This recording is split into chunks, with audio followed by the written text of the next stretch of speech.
The war between the United States, Israel, and Iran is widening across the Middle East, with missile strikes, drone attacks, rising casualties, and growing fears of regional escalation. Officials across the Gulf report attacks on military bases, oil infrastructure, diplomatic compounds, and major cities as both sides vow continued operations. Here's what we know.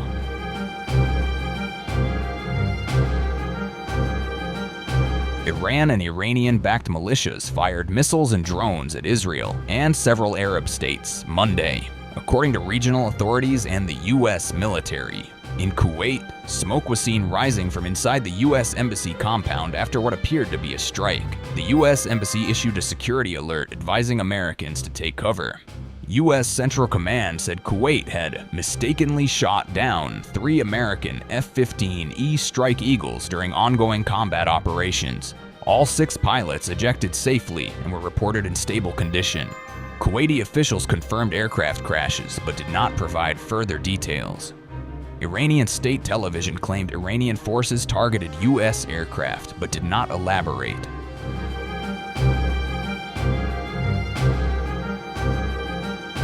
The Iranian Red Crescent Society said at least 555 people have been killed in Iran since the start of U.S. and Israeli strikes, describing attacks across more than 130 cities. Israel's authorities reported 11 deaths inside Israel. Lebanese health officials said Israeli retaliatory strikes killed at least 31 people and wounded 149 in Lebanon.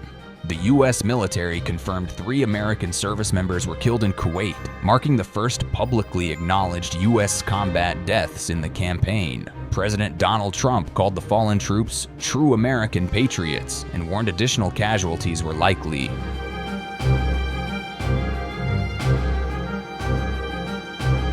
The U.S. military said B-2 stealth bombers struck Iranian ballistic missile facilities with 2,000-pound bombs. President Trump said 9 Iranian warships had been sunk and that Iran's naval headquarters had been largely destroyed. Israel's military said it was targeting leadership and nuclear infrastructure, though it did not publicly identify specific locations. Iran's ambassador to the UN nuclear watchdog, Reza Najafi, said strikes hit the Natanz enrichment site. International Atomic Energy Agency Director General Rafael Grossi said there was no indication Iran's nuclear facilities had been struck, but warned the situation was very concerning and urged restraint.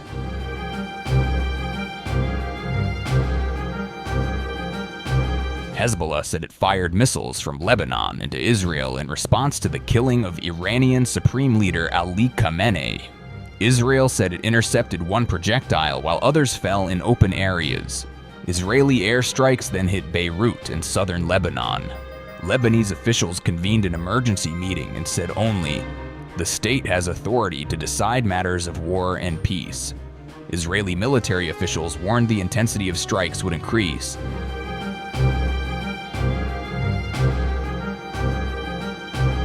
Iran's retaliatory strikes extended beyond Israel.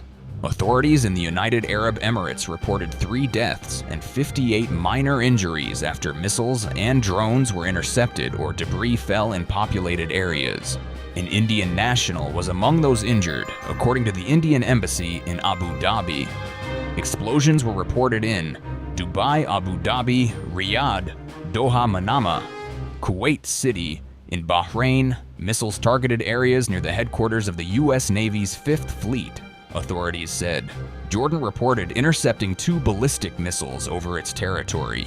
In Iraq, a Shiite militia claimed responsibility for a drone attack targeting U.S. troops at Baghdad airport. Cyprus confirmed a suspected drone strike caused limited damage at a British Royal Air Force base at Akrotiri.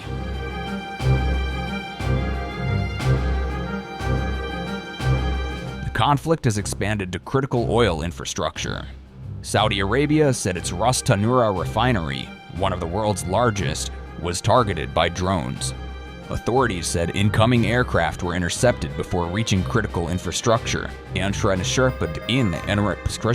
but operations were temporarily halted as a precaution.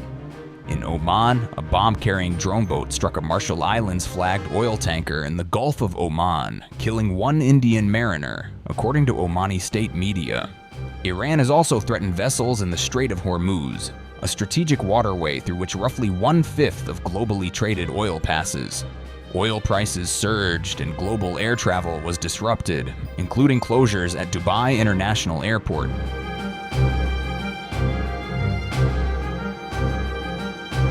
The United States and 6 Arab nations, including Bahrain, Jordan, Kuwait, Qatar, Saudi Arabia, and the UAE, issued a joint statement condemning Iran's missile and drone attacks as indiscriminate and reckless.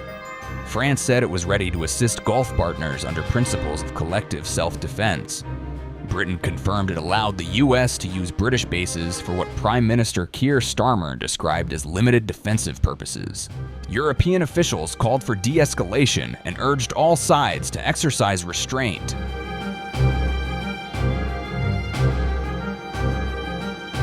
Following the confirmed death of Ayatollah Ali Khamenei, Iran's president, Masoud Pezeshkian said a temporary leadership council has assumed the supreme leader's duties. Analysts warn the leadership vacuum could create instability inside Iran, though no organized political transition has been publicly detailed. President Trump has urged Iranians to take back their government while also suggesting operations could continue for weeks.